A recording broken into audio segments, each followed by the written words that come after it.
নমস্কার বন্ধুরা, কেমন আছো তোমরা? বাসনার রান্নাঘরে সবাইরে স্বাগত। আজকে রান্না বান্না নিয়ে চলে আইছি। আজকে রান্না করতেছি যে কাতলা মাছ আনছে তোমাদের দাদাভাই। কাতলা মাছ দিয়ে শোলা কচু দিয়া আর ডালের বড়ি দিয়ে রান্না করব। আর এইখানে নিছি সিম বডি করুম, বিসিয়ালা সিম আনছিল, বিসগুলি ছাড়াইয়া সিদ্ধ করে নিছি।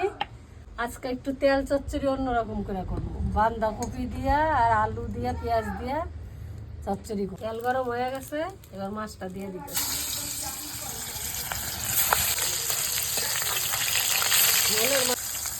মাছ ভাজা হয়ে গেছে, এবার তুলে নিতেছি। যা তেল ছিল ওই তেলের মধ্যে আমি এবার কালো জিরা দিয়ে দিতেছি। এবার কচুগুলো দিয়ে দিতেছি।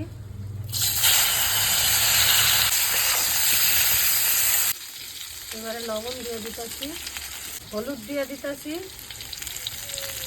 এবারে বৌমা বাইকটা রাখছিল লঙ্কা আর হলো জিরা, এই বাটাটা দিয়ে দিলাম। আমি যখন এই বাড়ি আই, আমার বয়স ছিল যখন 13 বছর। এই এরা ঢাকাইয়া এবার সাথে থাকতে থাকতে এরকম ভাষায় শিখতে গেছি। মশলা করা জলটাই আমি দিয়ে দিতেছি, মাছগুলো দিয়ে দিতেছি, আর সাথে ডালের বড়িও দিয়ে দিই। ঢাকনাটা তুলে নিতেছি।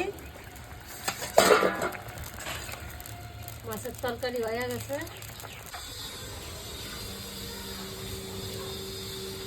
নামাই দিলাম। তেলের মধ্যে পেঁয়াজ দিয়ে দিতেছি।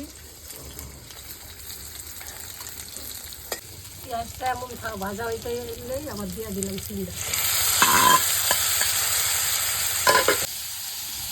লবণ, হলুদ, ধন্যবাদ তরকাটা দিয়ে দিতেছি। সিম বডি হয়ে গেছে, এবার নামাই নিতেছি। তেল দিয়ে দিতেছি। বাঁধাকপি কুচায় রাখছিলাম, তেলের মধ্যে এটা দিয়ে দিতেছি। বাঁধাকপি কইলে তো খাইতেই না, দিলাম। এই যে সাথে এবার লবণ হলুদ দিয়ে দিব। এই যে লবণ, এবার দিয়ে দিলাম হলুদ, গুঁড়া লঙ্কা, জিরা লঙ্কা বাটা রাখা দিয়েছিলাম মাছের তরকারির জন্য। এইটা নাড়া টাড়া দিয়ে একটু ঢাকা দিব, ঢাকনা খুললা তারপর তেলটা দিয়ে দিব।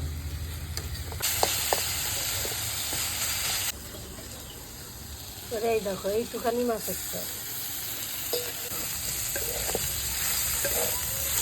তেল।